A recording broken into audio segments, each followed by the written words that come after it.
What's up, everybody? It's your boy, Simply Steve, Stephen E. However you know me, it's your boy. I'm back. Today, I'm gonna give you the video I promised yesterday, and that is the SummerSlam results, my reaction to what I thought for each match, and so on and so forth. So how basically I'm gonna do this is, I'm gonna tell you the match in order of how they went. I'm gonna say the prediction that I predicted of who was gonna win, and then I'm gonna say who won. And then I'm going to say my reaction to that match, okay? So without wasting any more time, let's get right to it, okay? Alright, so the first match was Randy Orton versus Sheamus. I did not see the beginning of this match. I kind of saw the middle and the end because I had just got off work, right? And my prediction was, I believe I said Sheamus would win. And my prediction came true because those two can always have one more match. And, Randy Orton might get the win for that one.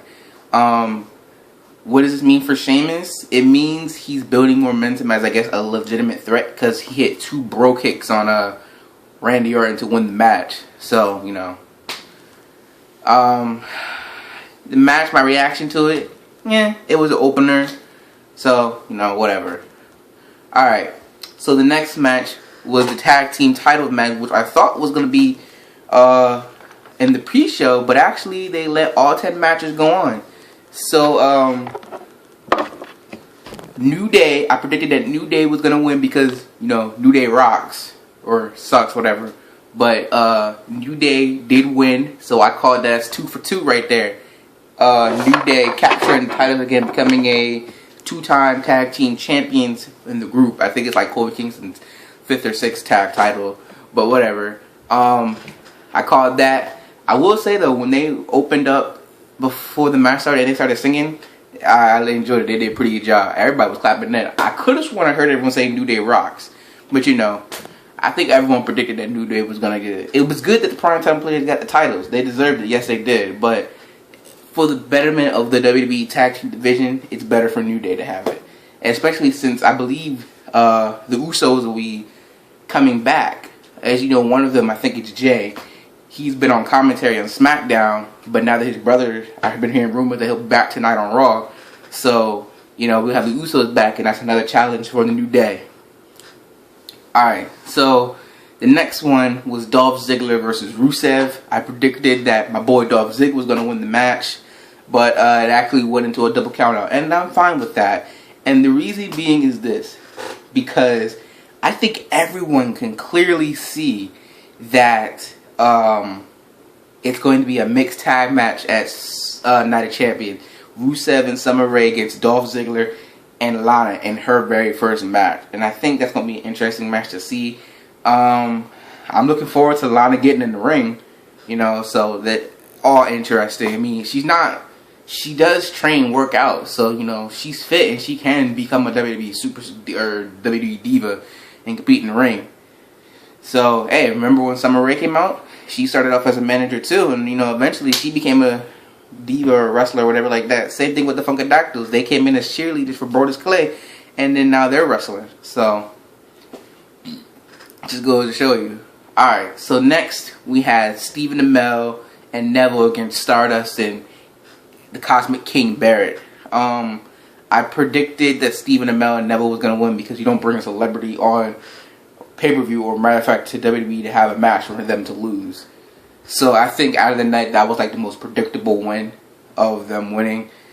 Stephen Amell, I was actually shocked. I thought Neville was actually one that's going to get beat up during the whole match, and then he tags in Stephen Amell, and Stephen Amell comes and he wins the match for them. But it was the opposite. Stephen Amell was the one getting beat up. He tags in. He did some couple incredible good moves. I will give him that. And then he tagged in Neville, and Neville hit that red arrow. So they win. Next was Ryback, Show, and Miz in the triple threat match for the Intercontinental Championship.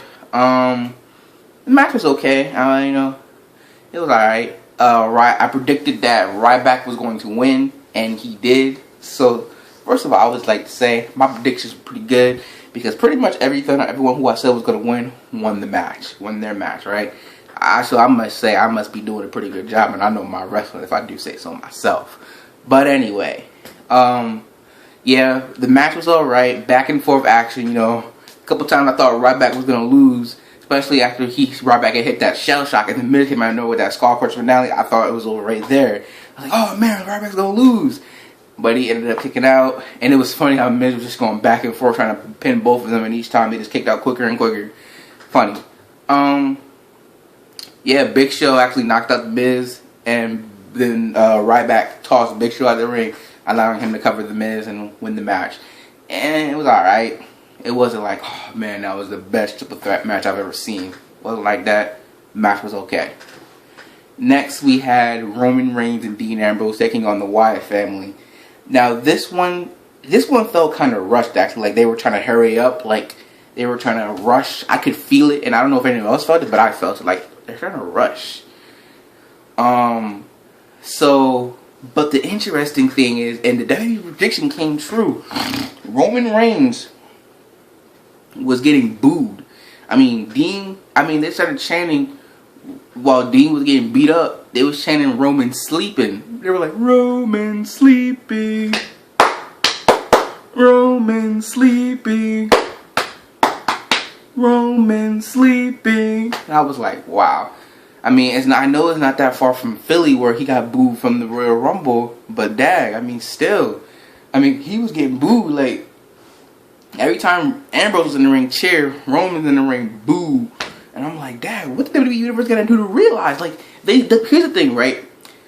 And I kind of agree with Vince or Triple H, whoever I heard say this. The WWE Universe say they want change, right? They want the new guys to come in, and they want them to do this, and they want them to do that. And they're tired of seeing Cena, and they want to see the up and rising coming superstars, right? The WWE gives them that person, and then they reject them. They're like, no, we don't like that guy. We don't like him. No. Before Roman Reigns won the Royal Rumble, he was liked. Like, he never got booed. He wins the Royal Rumble, he gets booed because they're trying to turn him into the so-called next John Cena. They're trying to turn him into the next face of the company, which I understand. But they don't have to do it the whole John Cena way. But, like, y'all need to realize, give this guy a chance. Yeah, remember before the whole WrestleMania thing, y'all were cheering him. Y'all thought he was going to win the Money in the Bank, but he didn't. So, I don't know. I'm going to have to agree with Triple H. Or whoever said it. I think the best option here would be to turn Roman Reigns heel, let him get some heat because he's already getting it anyway, and then out of nowhere, I don't know, maybe a year or so later, a couple months later, he becomes a face, and everyone's like, we want Roman. Roman comes out, saves the day, he's a face again, everyone loves him. Then they won't care. Then they'll care when he wins the WWE World Title. But it's like, you want change, then we give you change, you reject it. And we're like, we gave you what you wanted. You don't want Cena there, we give you Roman Reigns. We don't want Roman Reigns. What? We give you Seth Rollins instead of John Cena. We don't want Seth Rollins. Like, make up your mind. What do you want? I will say, though, the whole match, I was looking for signs for Ambrose and or Rollins to turn, Ambrose or Reigns to turn heel. But looks like Vince is still sticking to Roman Reigns being a face. So, unless it could happen another time.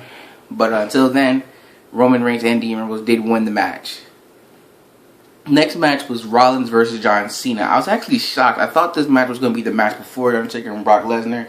But actually, it was the 7th match of the night. And it was a pretty good match. I will say Cena and Rollins did a pretty good job putting on a show. It was incredible. But the thing that doesn't make sense is how it ended. Matter of fact, I predicted that Rollins, it was going to end in a DQ. Both men no titles were going to join, and they would have a rematch at Night of Champions.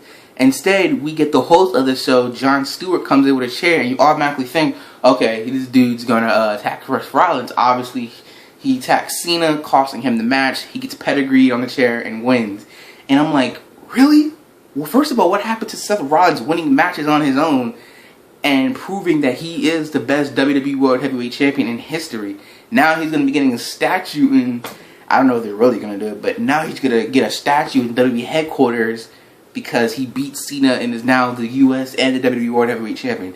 To be quite honest, I was expecting Sheamus to come out to cash in Money in the Bank, kind of similar to how Rollins did at WrestleMania, but nah. So I don't know where they're going to go with it. I do believe I saw a thing. I don't know if it was he did it on Twitter, but Cena congratulating Rollins and everything like that. So, oh man, my throat really hurts. Alright, so next we had Team PCB versus Team Bad versus Team Bella and the elimination match. The match was okay.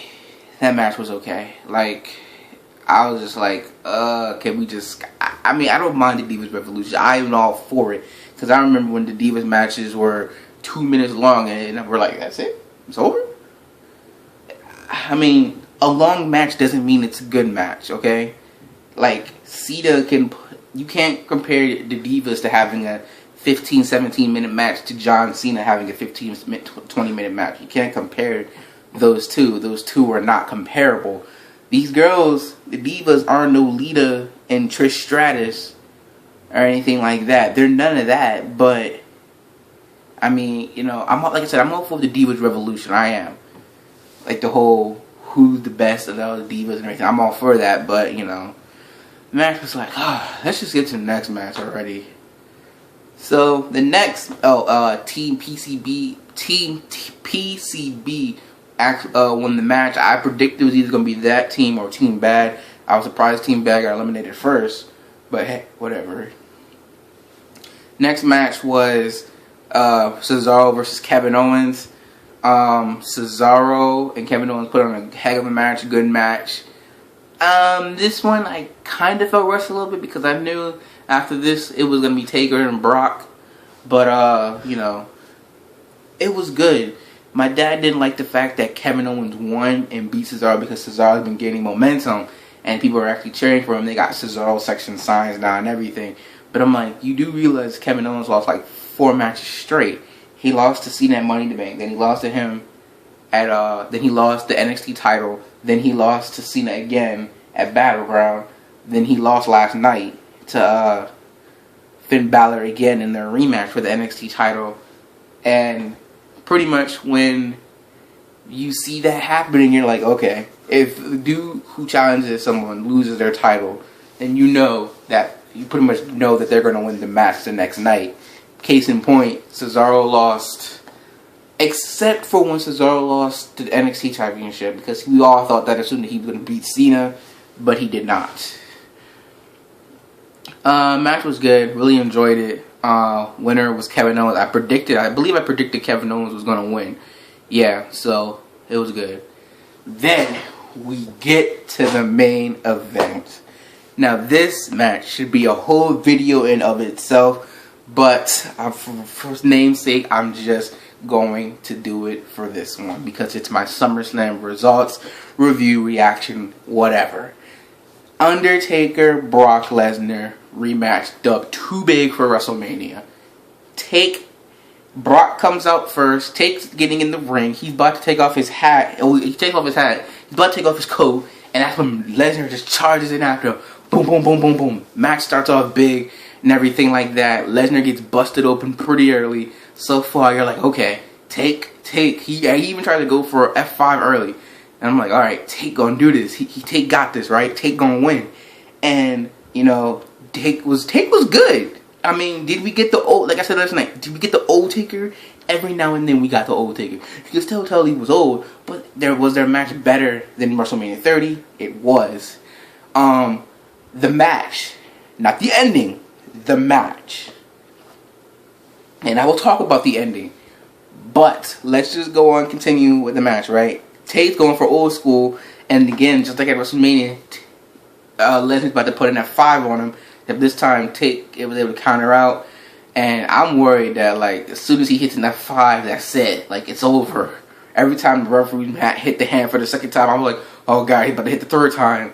And then Take kicks out, and I'm like, yes, Take's still alive. He's still in it. So, you know, Take gets F5'd on the announce table, and people are chanting, this is awesome, and the match was awesome, and I think it was the match of the night. Had Rollins and Cena been the main event, you know, I guess that was kind of where you can end the pay-per-view, but just Taker and Brock Lesnar in the main event, I think their match was better. What else happened? Okay, so, you know, my highlight of the match was when Both guys are down, and Brock sits up and he's just laughing like, ha ha ha, mocking the Undertaker. Then Tate sits up and he laughs at him like, ha ha ha. That was funny. That was the best, man. And like an hour later, people were posting stuff on Facebook, already commenting on that laugh, the look that Taker made, and it was just awesome, awesome. But the freaking end. Oh wait, before I get to the ending, when Lesnar hit that F5 the third time, I thought that was it. I was like, darn, he done hit the F5 the third time, because he hit 2 F5s back to back. And I was like, Dad, that's it. Ref goes 1, ref goes 2, but didn't take kicks out. And now Lesnar's like, what the heck am I going to do, right? So, like, Dad, like, this is an exciting match. When was the last time you felt excited about an Undertaker match since WrestleMania 29 when he faced CM Punk? Anyway, so, the ending, right? Take has Brock Lesnar in the, not the Kimura lock, but Hell's Gates. And then Brock reverses it into the Kimura lock. Takes it. I'm thinking Take's about to pick him up, whatever, and slam him down. And then that's when the bell rings. And we're like, what? The bell rung? And the ref's like, what are you doing? What are you doing? I didn't call for the bell. And the ref, and somehow, some way, the timekeeper's like, Take tapped out. He tapped out. First of all, if you look up to the screen, first of all, when you were looking at the match, you couldn't see because your view was from the ref's side. So the ref couldn't see Taker tapping out. So we're like, what are you talking about? Was this another screw job? Taker didn't tap out at all. And so Lesnar and Paul Heyman are celebrating like, yeah, we won. And then I take low blows Lesnar and puts him in the F5, puts him in the Hell's Gate submission again. Lesnar gives him a finger, passes out, and Act of Defiance, kind of like how Shawn Michaels slapped Taker, knowing he was about to lose. Lesnar gives him the finger because he knew he was about to lose, and he passes out, right? End of the match. And we're all like, okay, alright. So he wins. We're kind of like, that was a stupid ending. We all figured that Kane, we all expected, at least we all thought that Kane was going to come out to help his brother win, to get revenge for his ankle. We all thought Sting might have come out. We didn't know what. That's what we thought was going to happen. It did not happen. Then this ending happens. We're like, what? What? So then Paul Heyman's like, no. So they do a review of what happened, and it turns out Tate actually did tap out. But the question is, how the heck? My dad put it this out. He's like, how the heck did the timekeeper see it? Maybe Paul Heyman was like, he tapped, or something like that. But he tapped under Brock's like body or whatever like that, so the ref couldn't see it. The ref was like on the other side, so he could only see Brock holding on Taker like this. So, and Tate tapped underneath. So, but Tate did tap out, which is kind of shocking because the Undertaker doesn't ever tap out. But the fact that the ref didn't see it means that the match does go on. So, I don't know how people are going to perceive this as like, yo, they're cheating us, man, they're cheating us. How could they do this to us? This is Undertaker and Brock Lesnar. They don't need to go out this way. But, you know, the ref didn't see it. So since the ref didn't see it, that means the match still goes on. And, you know, Tate ends up winning. The ending was, like, confusing. And we look at it again, like, 3 or 4 times. And it's true, Tate did tap out. But since the ref did not see it, the match continued. Again, how the timekeeper saw it, I don't know. I'm thinking Paul Heyman was like, he tapped. And then he's like, oh, he tapped? Oh, ding, ding, ding, ding, ding, ding. And the ref's like, yo, what you doing? You can't ring the bell unless I tell you to ring the bell. But the thing I'm confused about is the ending. Does this mean that they're going to have one more match? Because it kind of feels that way. Like, I don't want them to have one more match. I want them to be it. It's done. Take wins. He's done with Lesnar, right? It's over. No more Taker and Lesnar. But I got the feeling that they're going to have another match. And I got the feeling that Lesnar is going to win. Like, kind of a few years ago, how Take ended Shawn Michaels' career. I feel like that's how it's going to go. Take's going to go in the Hall of Fame. The night before, then the match is going to be Lesnar versus Taker. The career is on the line. Lesnar wins. Taker retires 22-2. He retires. He lost. He has to retire. And then Paul Heyman and Brock raise Taker's hand because he's like, you know, the legend or whatever. He's the best. He's the phenom. And everyone's like, thank you, Taker. because apparently since when everyone retires, they always lose and pass the torch. The thing is though, you're not passing the torch to Brock Lesnar. He doesn't need the torch passed. The torch got passed when he beat The Rock at SummerSlam in 2002. That was the ending. I do feel like they might have another match. I don't want them to, but I'm feeling that's how it's gonna go down, and it might be at WrestleMania. Lesnar challenges Take to another match. Lesnar Take accepts. They're like, this time your career is on the line, kind of like how you did to Shawn Michaels. They go on WrestleMania. Take loses. That's it. So again, I point out though, but Taker again might be at Survivor Series because rumor has it Sting will be on Raw tonight, and I say that because of this. Sting and Taker debuted at Survivor Series, right? This Survivor Series coming up will be 25 years that Taker's been in WWE, right? Take's been advertised for other house shows and everything like that sometime in October. Sting flew out to like some Comic-Con or Wizard World or whatever somewhere else, so he wasn't in New York last night, but he flew back to New York, which gives people the impression that not only might he be on Raw, but so may Taker. I don't know if Taker will be on Raw or tonight. I don't know if Lesnar will be on Raw tonight. But if Sting's coming back to New York, I can only assume that he will be on Raw. And you can only assume that he's going to challenge The Undertaker at Survivor Series. Take may win at Survivor Series. Sting may win. Whatever happens goes down. Heck, maybe it could be kind of similar, right? Take, Sting, right? They're fighting. Take's about to win. Brock Lesnar comes. But he can't use his own entrance, I don't think. Unless his music is used to distract him. And then Sting wins. And then Brock comes and hits the F5. And they're like, one more match. Thus setting up for WrestleMania. But I don't know. That's my prediction.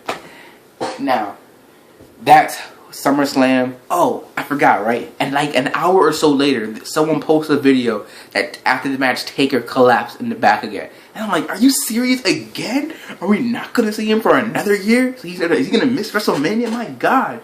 And then so I saw the video, and like that entrance when you're coming out, Take fell right there. But I don't know if it was more like he tripped or whatever like that. Because, I don't know, but he did get back up. From what we can tell, when he collapsed at WrestleMania 30, he didn't get back up. And he had to have people help him get up so he can get on the ambulance. Michelle McCool was at SummerSlam. She wasn't real. They should have been like, oh, look, there's Michelle McCool, former WWE diva. Yeah, she's Taker's wife. But whatever, right? That's the match. That's what happened. My reaction... SummerSlam, on a scale of 1 to 10, I'm going to have to give SummerSlam on a scale of 1 to 10, I'm going to have to give it a 7. It's pretty good. Highlight, match of the night, Taker and Brock Lesnar. Because at WrestleMania 30, they weren't chanting, this was awesome. They were chanting, this was awesome last night. So, that is my prediction. Not prediction, that is my results, my review, my reaction of SummerSlam. I hope you enjoyed it. Please comment in the section below who you think what should have happened. Tonight's Raw. I'm looking forward to it. Sting might be there. Don't know if Take will be there. Don't know if Brock will be there. But we do know this. Well, I don't know if I'll do what do you call it? A Raw review. I really don't. But if I do it, you will know because you'll see it on my YouTube page. Alright? That's about it. I'm your boy, Simply Steve, Stevie E, however you know me. Peace.